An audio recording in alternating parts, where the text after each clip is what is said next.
Falenderoj gjithëve, falenderoj që keni ardhur në këtë konferencë për shkak. Kemi vërejtur që gjatë pjesës së dytë të ditës së sotme, në 2 prej 3 komunave ku po përsëritën zgjedhjet, është rritur si kërcënimi ashtu edhe paragullësit në procesin e rivotimit. Po thuajse në të gjitha qendrat e votimit në Skenderaj e Drenas janë duke u përcënuar vazhdimisht vëzhguesit e komisionerët e lëvizjeve të ndosje, si nga komisionerët e PDK-s që gjenden brenda në qendrat e votimit, po ashtu edhe nga militantët e PDK-s të shumë që qëndrojnë jashtë pranë dhe para qendrave të votimit. Në shumicën prej vetë votimeve janë mbrejtur votime të shumëfishta personave, si dhe mbushje artificiale të kutive të votimit. Të gjithë këtë manipulim të votës e kemi të konstatuar dhe të faktuar dhe për këto kemi bërë ankesat të vazhdueshme në PZAP. Të gjitha evidencat dhe ankesat tona janë në disponim për secilin gazetar apo person tjetër i cili është interesuar të shohë. Me këtë rast, duam të bëjmë thirrje edhe një herë KQZ-s, edhe sidomos policisë së Kosovës, që të ndërmarrin masa kundër kërcënuesve ndaj vëzhguesve tonë, meqense në disa raste edhe siguria e tyre fizike është duke u cënuar.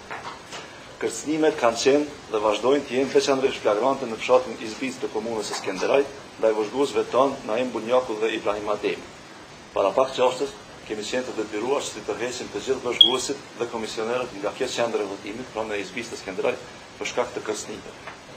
Po ashtu, para pak çastës në fshatin Prekazi i Epën është sulmuar vëzhguesi ynë Krashe Krasniqi, si dhe kemi vërejtur që në Prekaz të Ulët shkolla ku është duke u përsëritur procesi i votimit është mbushur plot me militantë të PDK-s. Gati në të gjitha qendrat në këto 2 komuna, vëzhguesit tonë nuk janë lejuar asnjëherë të shënojnë asnjë vërejtje në librin e votimit.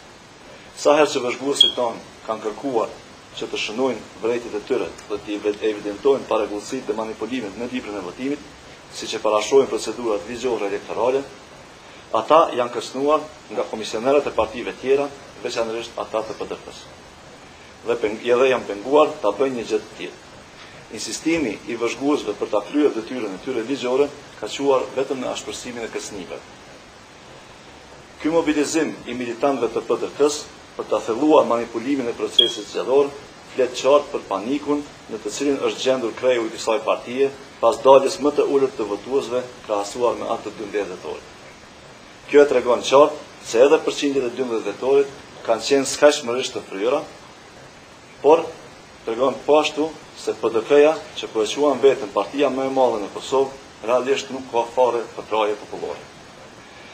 Po ashtu dëshirojmë ta bëjmë të ditur për opinionin e gjerë publik, por edhe për zyrtarët e KQZ-s, se vëzhguesit e vetëvendosjes të larguar pa të drejtë nga qendra e votimit në Kopiliç të Ulët të Skenderajt, i kishin të gjitha dokumentet përkatëse dhe kartelat identifikuese të rregullta dhe të vlefshme të lëshuara nga vetë KQZ-ja.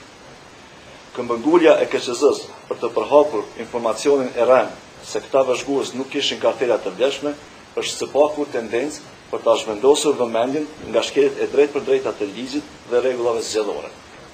Me këtë, KQZ-ja edhe një herë po e dëshmon se nuk është as institucion i pavarur e as i paanshëm. Faleminderit.